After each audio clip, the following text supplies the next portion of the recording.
Okay, let's continue. And we were discussing a while ago these instances that bar reinstatement. And one of them is this law that prohibits reinstatement.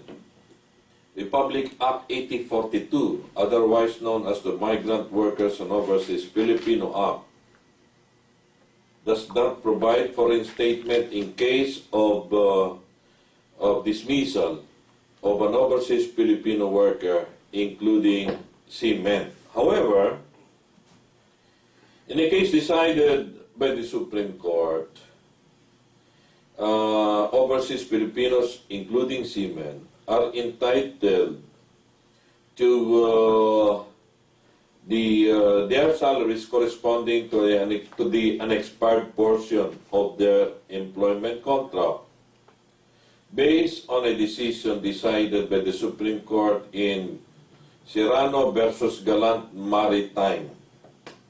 This is the Serrano-Gallant Maritime Doctrine. Serrano versus Gallant Maritime Doctrine, where the Supreme Court had declared unconstitutional the provision of Section 10 of Republic Act 8042, providing as basis for back wages 3 months per year per year basis, which according to the Supreme Court in this Gallant Maritime Doctrine, that this is a violation of the Equal Protection Clause of the Constitution. Unluckily, although this was declared unconstitutional by the Supreme Court, the same provision was carried over in another law, amending Republic Act 8042. So, my advice is this.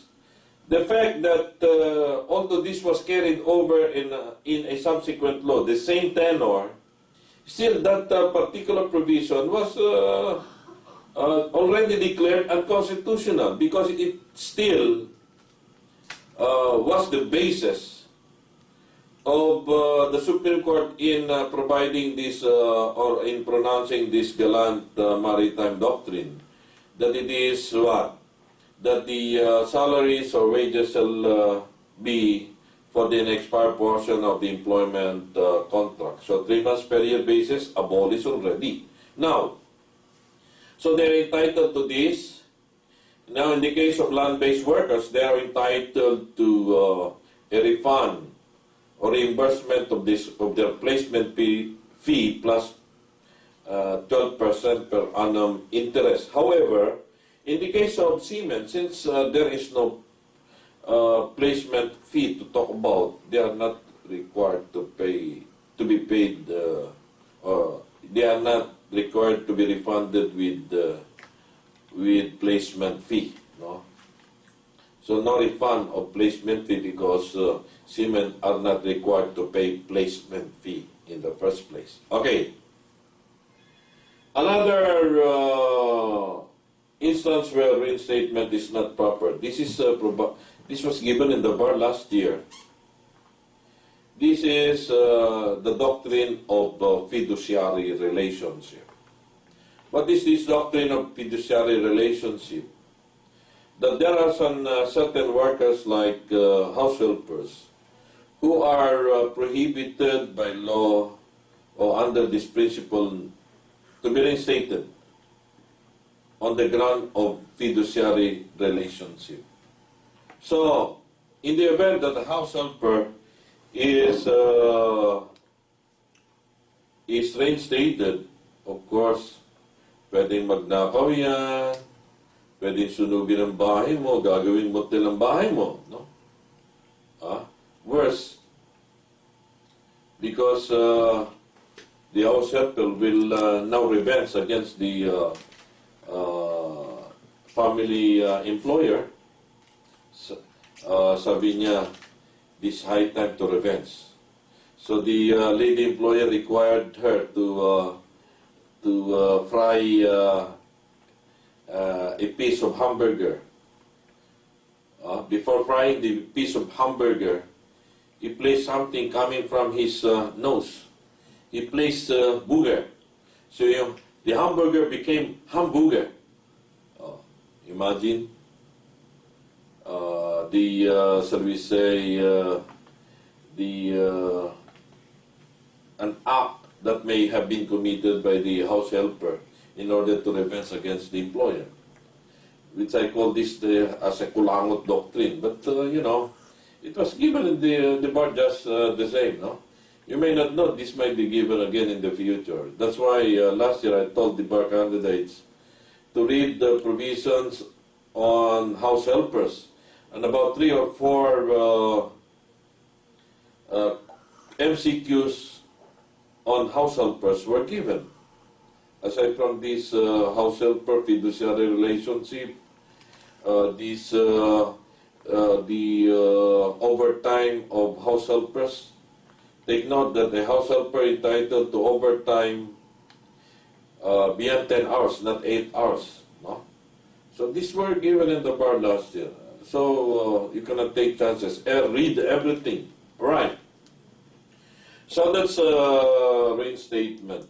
And take note that in the case of payroll reinstatement, where the Supreme Court found legal dismissal, as I've told you, applying the principle of social justice, the Supreme Court said that the principle of social justice renders inapplicable the civil law doctrine of unjust enrichment. Another, full-back wages. In the case of full-back wages, people, you have to consider that under the full-back wages doctrine, the cut-off date for the award of full-back wages is March 21, 1989. In other words,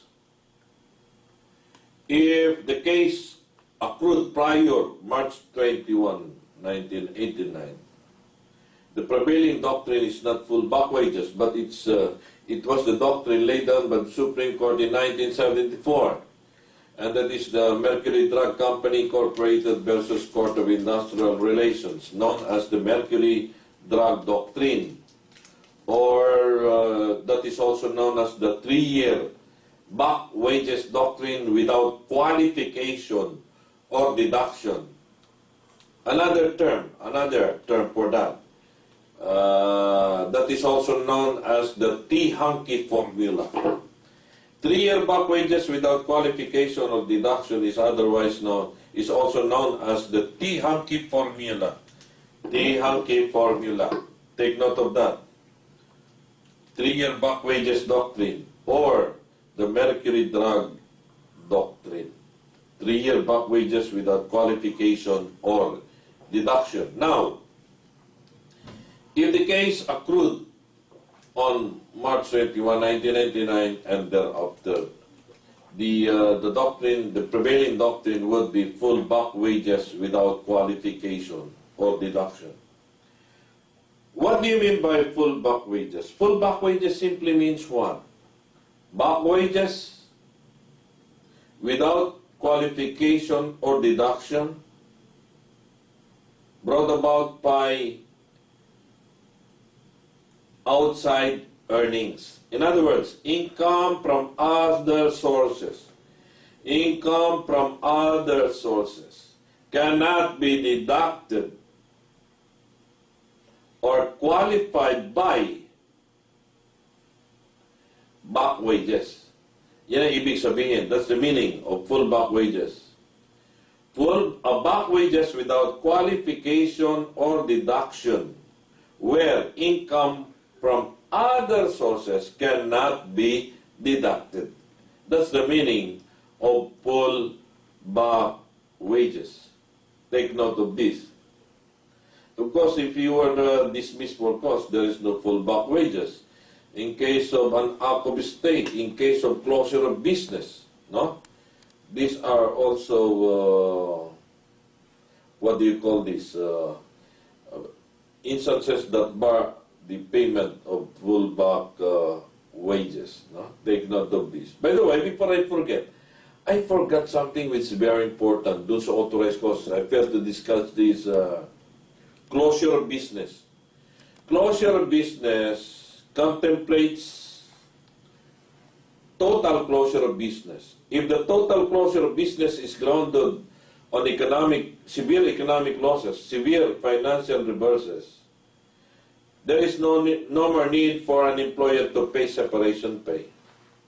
However, if the total closure is just for the heck of closing it down because the employer wanted to go abroad or he does not want to engage in this kind of business anymore, still the employer is required to pay upfront pay for every year of service. Now, if the closure of business is partial in nature, say for instance, ABS-CBN closed down the entire radio network. So those who were affected filed claims against the ABS-CBN. ABS-CBN said that the closure of the entire radio network is valid because it is grounded in economic losses. Therefore, employees affected are not entitled to claim separation pay. Question: are they entitled to claim separation pay? The Supreme Court said yes, because the closure of ABS-CBN is not total. The closure is partial because the entire TV network still remains. What is closed down only is the entire radio network. This is the example, people. That's why it was declared by the Supreme Court that in case of partial closure of business, this amounts to retrenchment. Partial closure of business is also a form of retrenchment. Take note of this, very, very important. Now, another is damages. What kind of damages that can be awarded by the labor arbiter in case of illegal dismissal? The Supreme Court said that the labor arbiter can award damages not only provided under the labor code, but also damages under the civil code. This was given in the bar already. You may not know. In the future, this year or in the future, it may be given again. So take note. The Supreme Court said the labor arbiter can award damages not only provided under the labor code, but also damages under the civil code of the Philippines. More often than not, what are awarded by the labor arbiter are moral damages and exemplary damages, aside from monetary claims that are awarded to the employee dismissed. Now, what is required of the award of damages? The Labor Code provides only substantial evidence. And what is that substantial evidence? You know the meaning of substantial evidence. That relevant evidence which a reasonable mind might accept as adequate to justify or prove a conclusion. In other words, according to the Supreme Court, in the award of damages, this should be proven by substantial evidence. In other words,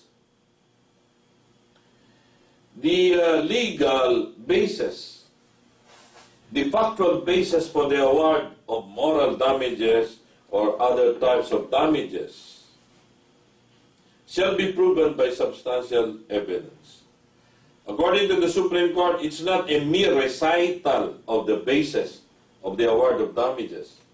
It's not a mere recital of sleepless nights, besmirched reputation, wounded feeling, mental shock, moral shock, and other shocks. In other words, people, this should be proven by substantial evidence. And these pieces of evidence shall be discussed by the labor arbiter in the text of the decision. In other words, the labor arbiter cannot just award damages in the dispositive portion. In other words, the labor arbiter cannot just award attorney's fees in the dispositive portion.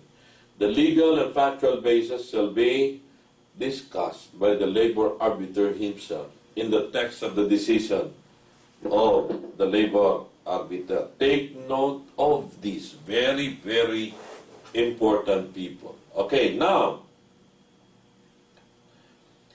according to the Supreme Court, if there is no basis for the award of legal and factual basis, there is no basis for the award of moral and damages, where legal basis and moral and factual basis are one thing, then there is no basis for the award of exemplary damages. And if there is no basis for the award of moral and exemplary damages, there is no basis for the award of attorney's fees. This is the Audion, A-U-D-I-O-N, D-I-O-N, Audion Electric Company case. So if there is no basis for the award of moral and exemplary damages, there is no basis also for the award of attorney's fees. Take note of that. And in the case of award of attorney's fees, take note, people, that this is based on Article 111 of the Labor Code. But please bear in mind that the award of attorney's fees by the labor arbiter under Article 111 is attorney's fees in the form of damages. So, the award of attorney's fees under Article 111 in the form of damages cannot exceed 10%. So, the labor arbiter cannot award more than or beyond 10% as provided for under Article 111 of the Labor Code of the Philippines. Now, question. May the complainant employee and his lawyer on other forms of attorneys and other forms of fee contracts? Yes, of course. Can the complainant employee and his lawyer agree on a contingency fee contract? Yes. Where there is no acceptance pay, no appearance pay, no termination pay, success fee, no merienda pay, or a fee, shall I say. So imagine, no? In this particular case, there is no legal prohibition between them to agree on higher fees. What is prohibited is the award of attorney's fees in the form of damages under Article 111. Outside of Article 111 of the Labor Code, the complainant employee and his lawyer can agree on other forms of fees, contingency fee, etc., and so on and so forth.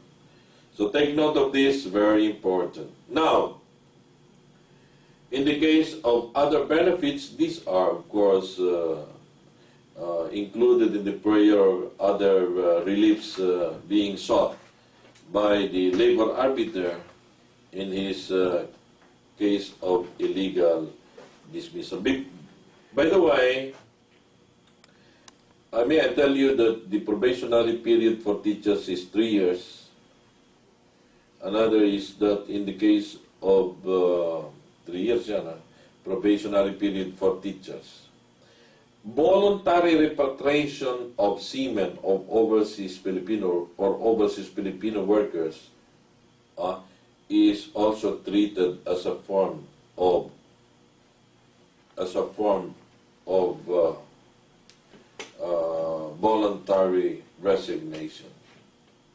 This voluntary repatriation is voluntary resignation, said the Supreme Court. So take note of this, very, very important. Okay, let's continue further.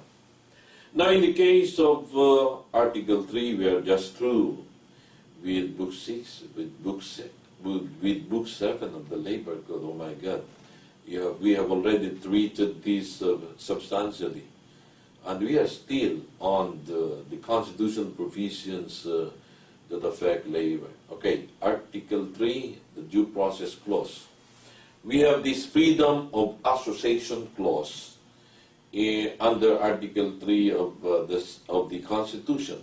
The freedom of association clause in relation to Article 9b, Section 2, number 5, it says, the right to self-organization shall not be denied to government employees. In other words, all employees have the right to form an association. They have the right to self-organization, including government employees. They can now unionize. And who can form or unionize under the present setup? All right, under the Labor Code, the following can unionize. All types of employees on the first day of their employment can unionize or form their organization for purposes not contrary to law, as declared by the Constitution, as declared by the Labor Code of the Philippines. Now, who cannot join a labor union? It is settled, people, that managerial employees cannot join a labor union because of the conflict of interest rule. Managerial employees. Number 2, members, employees of a cooperative, they cannot join a labor union. In other words, employees, members of a cooperative cannot bargain against themselves. What about employees, non-members of a cooperative? Surely they can join a labor union. Another, in the case of confidential employees entrusted or reposed with confidential information on labor relations matters, they cannot join a labor union. But confidential employees who are entrusted, reposed with trust and confidence in confidential information not related on labor relations matters, they can join a labor union. Another, under Executive Order 180,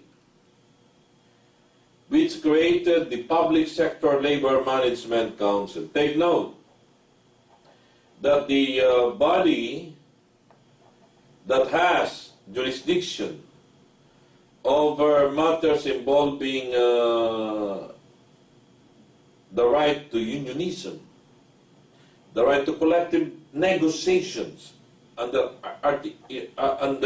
Executive Order 180.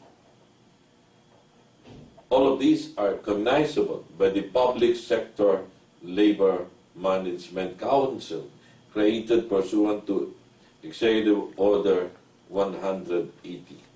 And under Executive Order 180, the following are not allowed to join a labor union. High-level employees.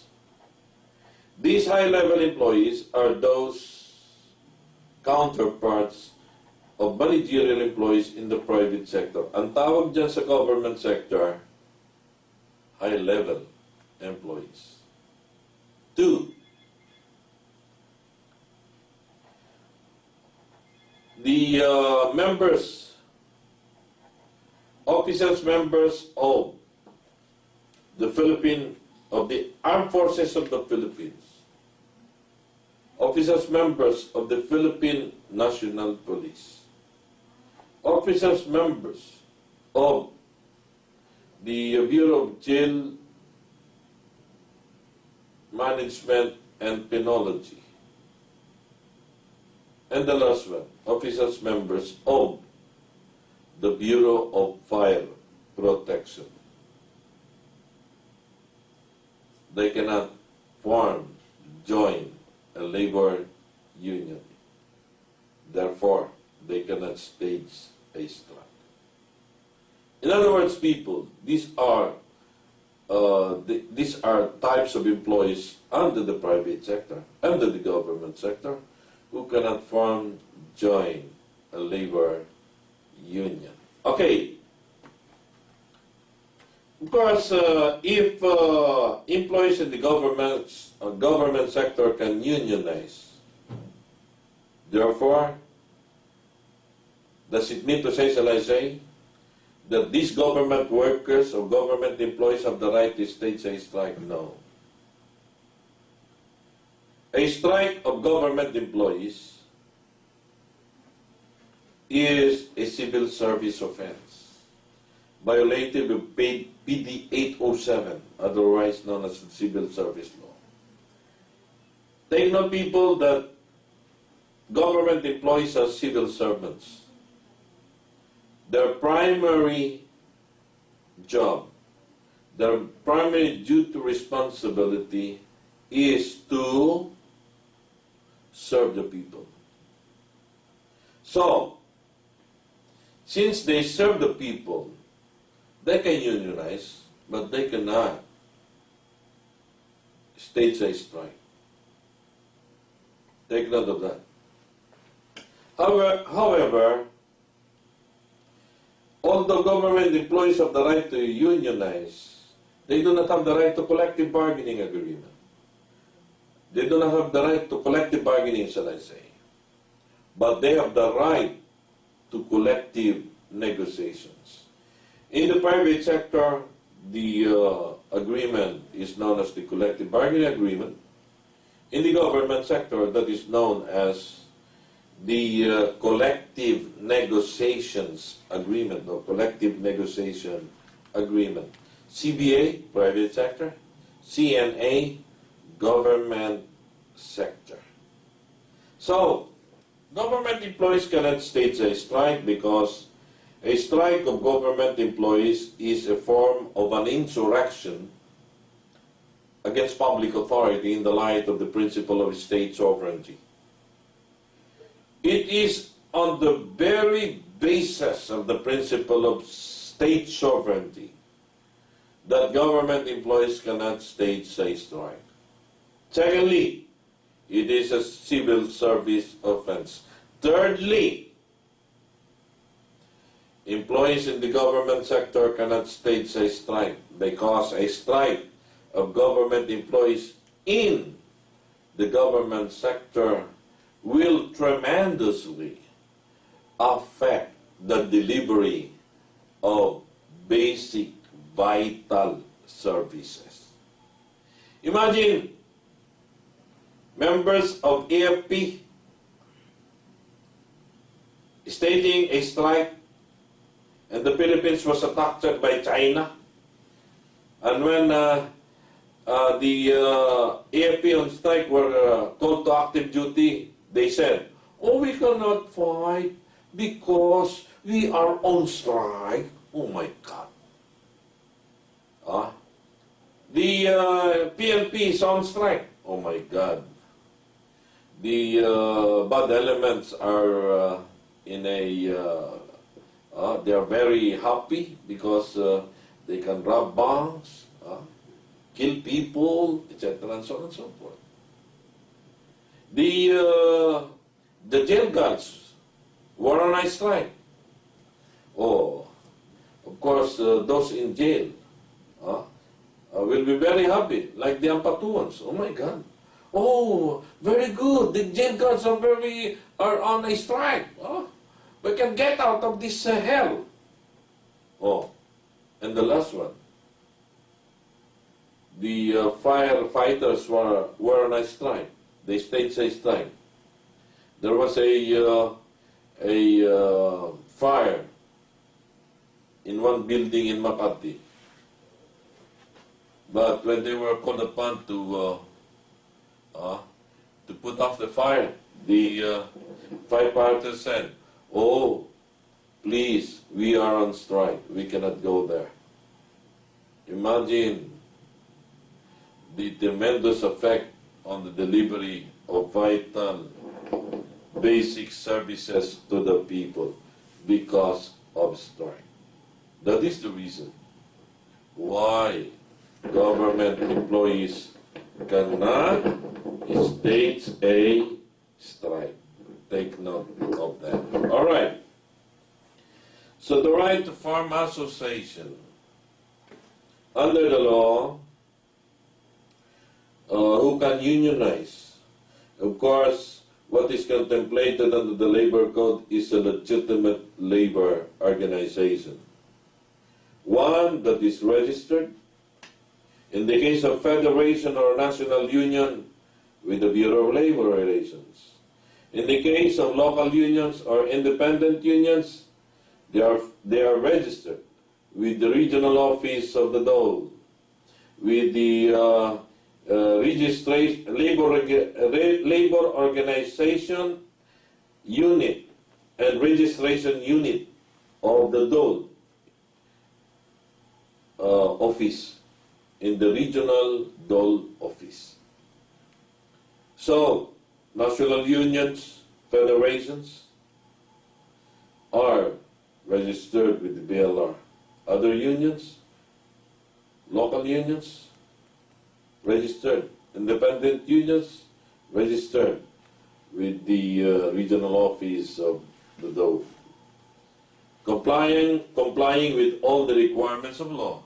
Registration fee, submission of the constitutional bylaws, submission of the names of officers and their addresses, submissions of the members and their addresses, etc., and so on and so forth. If it is the first,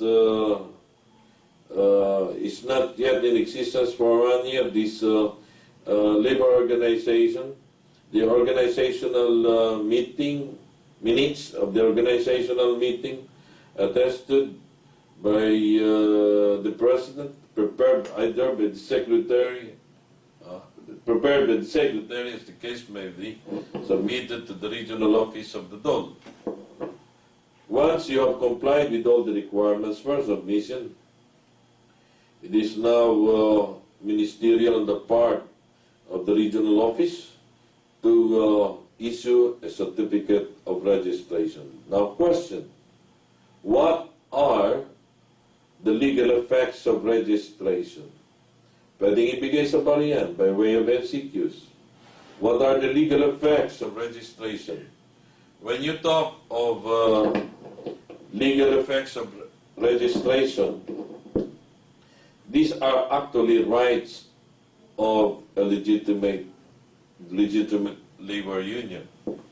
We were discussing the legal effects of registration or the rights of a legitimate labor organization.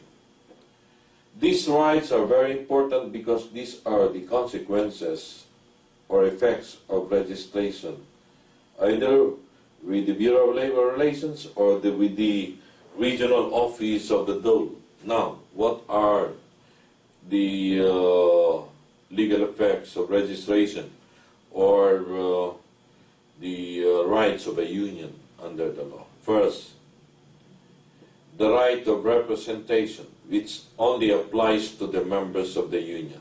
Number two, the right to be certified as the collective bargaining agent in the company premises. Number three, the right to sue and be sued in its registered name. Number four, the right to own property. Number five, the right to tax exemption. Number six, the right to be copy furnished with an audited financial statement of the employer. Right of representation applies only to the members of the union on matters involving work-related matters, matters involving employer-employee relations. Number 2, right to be certified as the bargaining agent. This was given in the past several times already. What are the modes of determining representation status? In other words, what are the modes in determining the bargaining agent in the company premises? There are 4. Number 1, voluntary recognition. 2, consent election. 3, certification election. 4, we have run-off election.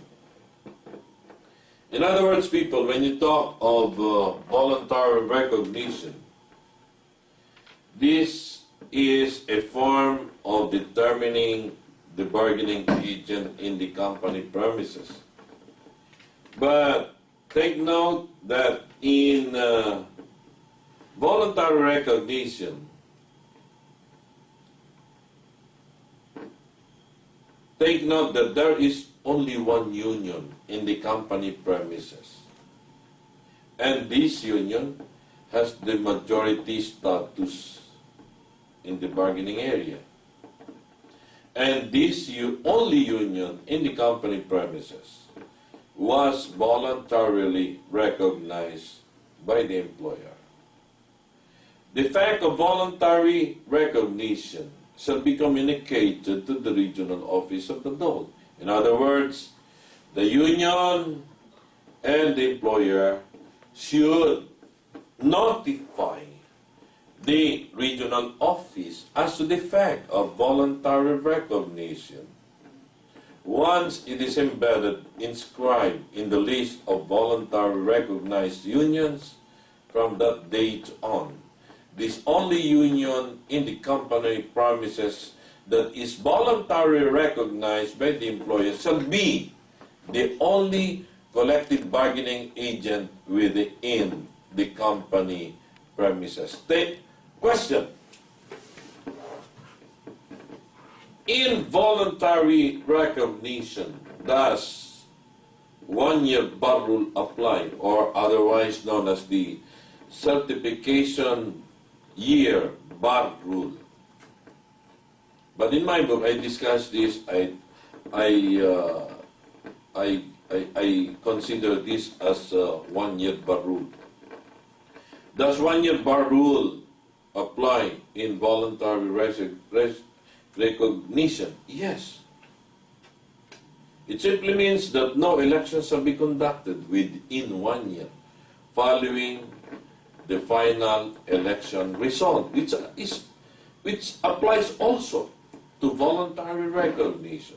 It applies even to consent election, certification election, and also run-off election. Okay. In the case of consent election, what is this consent election? Well, consent election is an election which is an agreed one. It is an agreed election between and among unions in the company premises.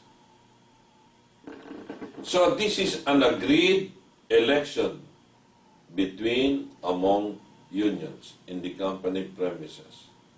And take note that in this kind of election, the regional office of the dole may or may not intervene.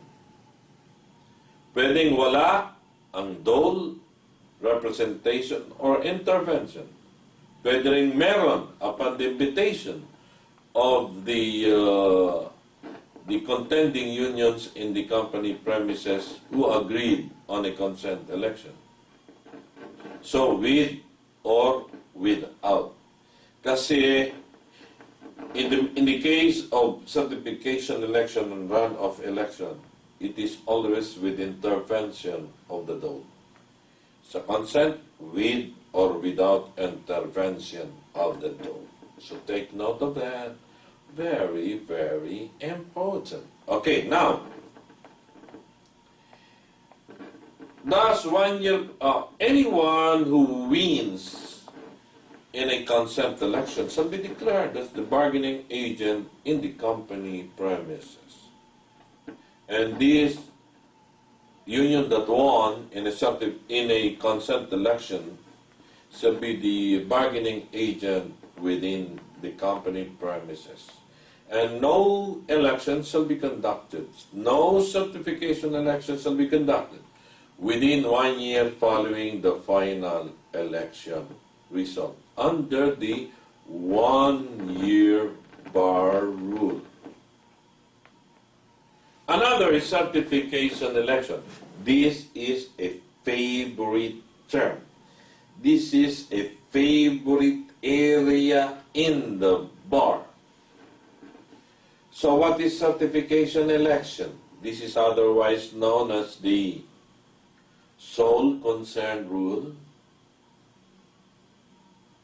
bystander rule, best forum rule, or lately the Supreme Court said double majority rule. Double majority because majority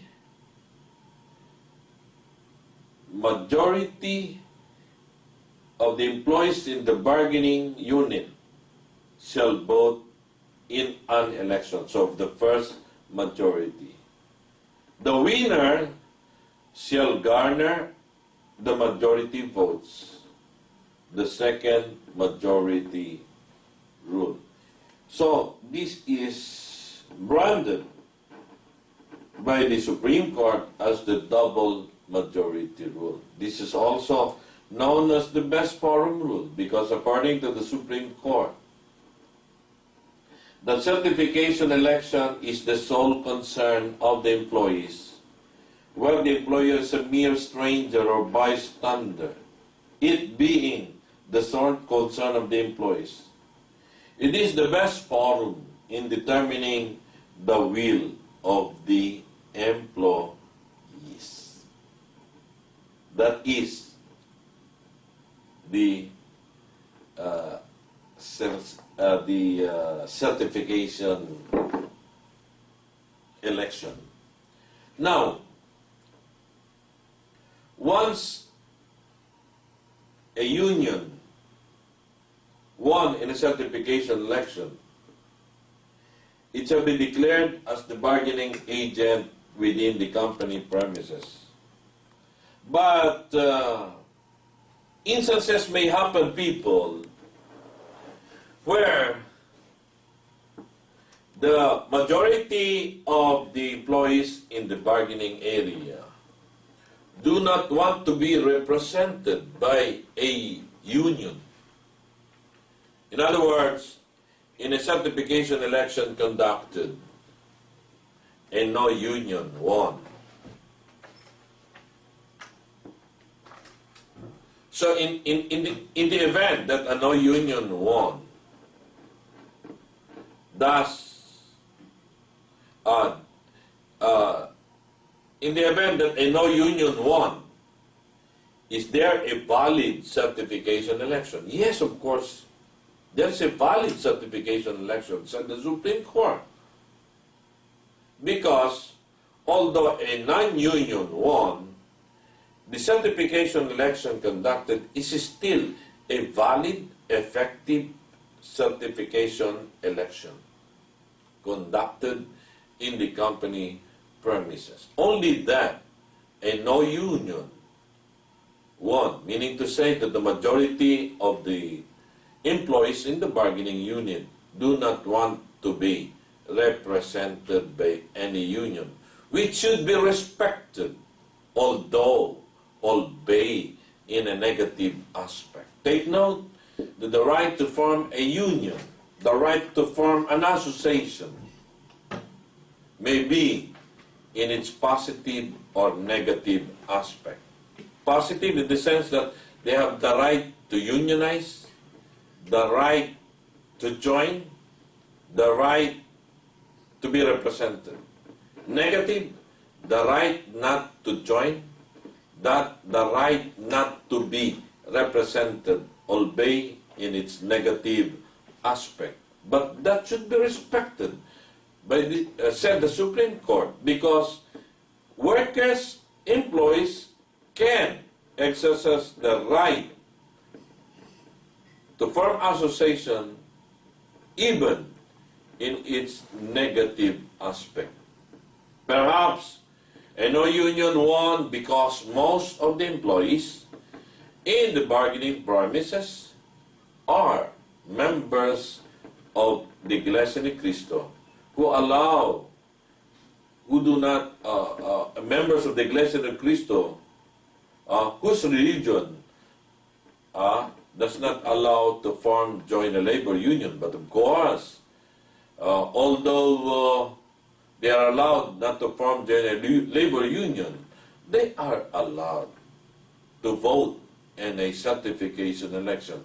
But surely they are going to vote for a no union. That is the reason why there are some malls, big malls, who hire or employ only members of certain religious sects that do not allow their members to join a labor union, because according to them, there will be peace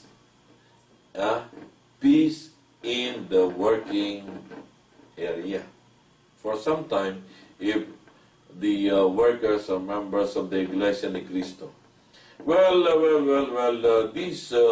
These members of the Iglesia ni Cristo are considered by the Supreme Court as conscientious objectors or religious objectors. Take note that freedom of religion is also freedom of conscience. Kaya tinawag na religious objectors or conscientious objectors. So take note, they asserted their right in a negative aspect, the right not to be represented. Okay, now, in a certification election, the law requires subscription of 25%, or otherwise known as the 25% consent requirement. If the 25% is met, it is mandatory to conduct a certification election. If the 25% is not met, well, according to the Supreme Court, it is still discretionary. Why? The best way to determine the will of the employees is to conduct a certification election. So mandatory, discretionary. You know now, people. Okay, now, despite compliance with the 25% consent requirement or subscription requirement, there are instances under the law where certification election cannot be conducted. In other words, instances certification election is barred despite compliance with the 25% requirement. Under what instances where certification election cannot be conducted? Number one, under the contract bar rule. 2, 1-year bar rule. 3, deadlock bar rule. 4, charge of company unionism rule. 5, negotiation bar rule. 6, outside of the freedom period rule. 7, appeal bar rule. Contract bar rule. No certification election shall be conducted during the lifetime of the CBA except within the 60-day freedom period prior the expiration of such CBA on its 5th year. In other words, what is the term of the CBA? As far as the representation aspect is concerned, 5 years. As far as the renegotiation aspect is concerned, it is 3 years. Take note of that. The best complete answer, if this is given in the bar as to the term of the CBA, renegotiation, 3 years. Representation, 5 years. So take note of this. Of course, the process of collective bargaining can be suspended by the parties. The Espiritu case, you still remember this, in order to maintain harmony in the working place, where the employer and the union suspended collective bargaining process for 10 years. Yeah? In order to, shall we say, maintain the solidarity, in order to maintain uniformity, in order to maintain peace in the working area for some time. Also for purposes of economy. Now, in the case of contract bar rule, in the case of contract bar rule, during the 60-day freedom period, there can be renegotiation. There can be filing of a petition for certification election or a petition for disaffiliation from the Federation can be filed during the 60-day freedom period. So take note of this, very important. Now, another in the case of contract bar rule, yes. So if there was no renegotiation conducted within the 60-day freedom period, so the contract or the CBA expires upon the expiration of the 5th year. So what is the governing CBA in the meantime that there was no renegotiated CBA?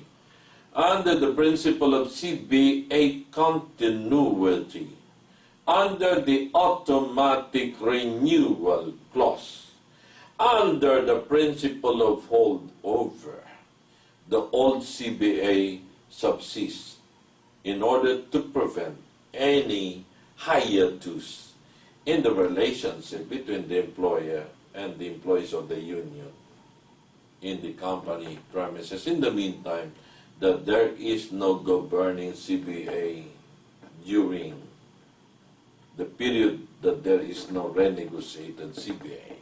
So take note of this principle.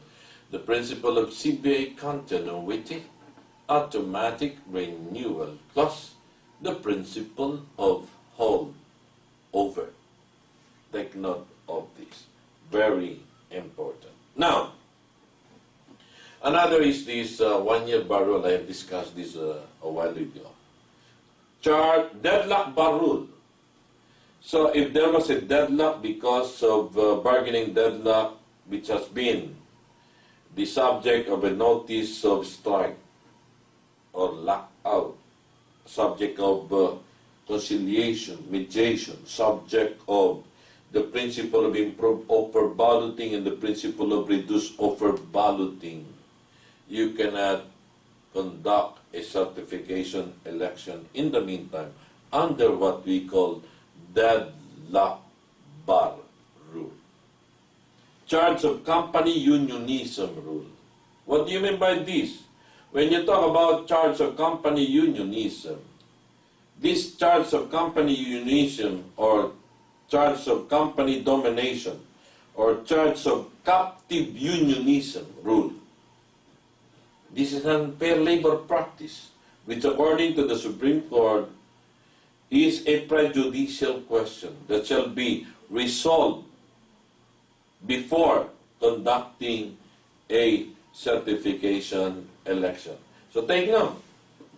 The charge of an unfair labor practice, charge of company unionism, which is an unfair labor practice, is a prejudicial question, which shall be resolved ahead of conducting a certification election. Outside of the freedom period rule, this is related with contract bar rule. Another, negotiation bar rule, meaning to say that there is an ongoing negotiation that is being conducted between the incumbent union and the employer. During the negotiation, there can be no certification election under the negotiation bar rule. Okay, there is an issue which has been the subject of resolution order by the main arbiter in certification election, which was the subject of appeal to the Secretary of Labor and Employment. Pending appeal with the Secretary of Labor and Employment, there can be no certification election. So take note of this, very important. Another, we have these instances where certification election can be conducted. Certification election not barred. Ito yung tinatawag nating exceptions to the contract bar rule. Number one, the CBA is not registered. In other words, it is a requirement of law to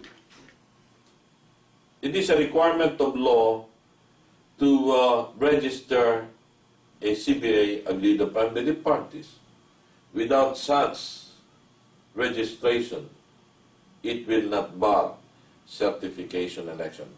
I end up my lecture in this regard, and we will continue in a little while.